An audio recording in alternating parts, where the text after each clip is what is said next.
पर बात करने के लिए हमारे साथ जुड़ रहे हैं हनुमानगढ़ी के महंत राजू दास जी। राजू दास जी, उस कार्यक्रम में क्या हुआ, पूरा मामला बताइए जरा एक बार।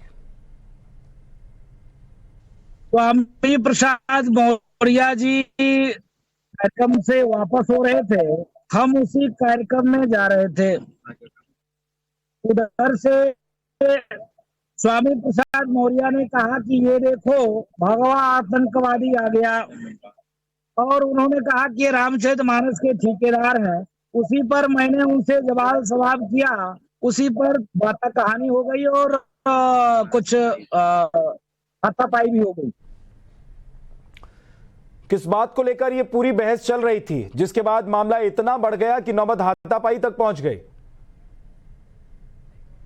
उन्होंने हमको देखा, बार बार मैं उनकी बात को उठा रहा था कि आप लोग राजनीतिक व्यक्ति हो, आप भ्रष्टाचार की बात करो, बेरोजगारी की बात करो, आप विकास की बात करो। आप कोई धर्म गुरु नहीं हो कि लगातार रामचरितमानस सनातन धर्म संस्कृति की बात कर रहे हो। अगर आपको इतनी ही तकलीफ है तो आप कुरान की कुरीति के बारे में भी बात करो, बाइबिल की जो कुरीति है उस पर भी बात करो, मुसलमानों में जिस प्रकार से जाति बांटता है उस पर भी बात करो, जिस प्रकार से अलीगढ़ यूनिवर्सिटी में ओबीसी एससी वर्ग को आरक्षण नहीं दिया जा रहा उस पर भी बात करो। इसके लेकर उनसे हमारी हाथ टॉक ट्विटर पे चल रही थी।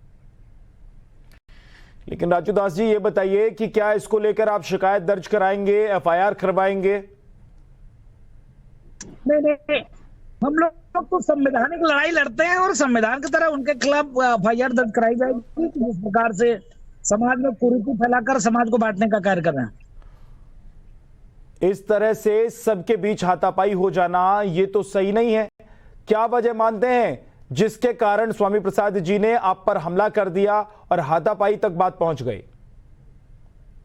स्वामी प्रसाद मौर्य शुद्ध रूप से राजनीतिक गुंडा हो गया है और वो गुंडाई पे उतारू हो गया है, क्योंकि हम सहिष्णु हो गए हैं, हम कुछ बोलते नहीं है। मैं पूछना चाहता हूँ कुरान के बारे में। डेनमार्क में एक कार्टून बना, 9 की 9 पत्रकारों की हत्या हो गई। हम नुपुर शर्मा के बयान के साथ नहीं है, लेकिन नुपुर शर्मा को किसी ने टारगेट किया, उस पर उसने जवाब दिया। कई बेगुनाहों की सर कलम हो गई। ये बार बार सनातन धर्म संस्कृति की मजाक उड़ाना, हिंदुत्व पे टीका टिप्पणी करना, ब्राह्मणों को गाली देना, साधु संतों को आतंकी कहना, साधु संतों को क्या क्या नहीं कह देना। तो हम सहिष्णु हैं, इसके नाते इनको जो जी में आता हो बोलते हैं। अभी कल का प्रकरण है, उन्होंने एक भरी मंच से कहा कि जब सपा की सरकार बनेगी तो रामचरितमानस पर बैन कर देंगे। कुरान में भी कुरीति है, कुरान में हमको क्या क्या कहा गया है इस पर उनका एक सवाल जवाब नहीं है। कुरान में हमको काफिर कहा गया है, बुत पूजक को सर कलम करने तक के लिए आर्डर दी गई है, उस पर ये विषय नहीं उठाते। ये शुद्ध रूप से इनकी राजनीतिक रोटी सेकना है, इसके नाते ये उल्टा सीधा उलूल जुलूल का बयानबाजी कर रहे हैं। अच्छा, ये बताइए कि रामचरितमानस पर मौर्य जी के जो बयान हैं उन्हें आप कैसे देखते हैं? क्या इस तरह की बयानबाजी इसलिए की जा रही है क्योंकि 2024 के चुनाव नजदीक हैं? देखिए, चुनाव आ रहा है और चुनाव में स्वामी प्रसाद मौर्य कहते थे कि हम जिसके साथ चले जाते हैं उस पार्टी की सरकार बन जाती है। स्वामी प्रसाद मौर्य समाजवादी पार्टी में गए, समाजवादी पार्टी धाराशाही हो गई, वो खुद चुनाव हार गए।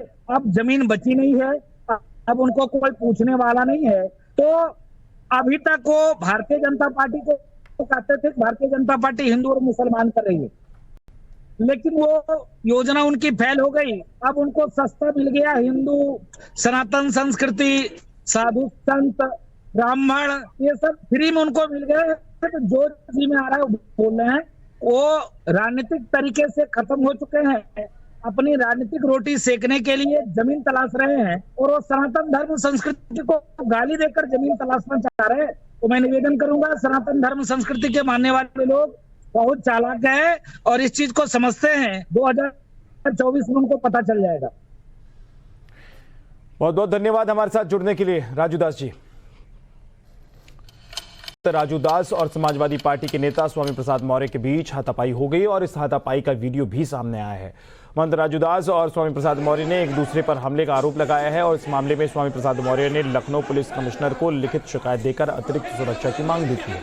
शिकायत में मौर्य का कहना है कि महंत राजूदास और उनके साथियों ने उन पर तलवार और फरसे से हमला करने की कोशिश की। मौर्य का आरोप है कि उन्हें मारने की कोशिश की गई और मारने के लिए महंत राजूदास और उनके साथियों ने 21 लाख की रकम देने की भी घोषणा की।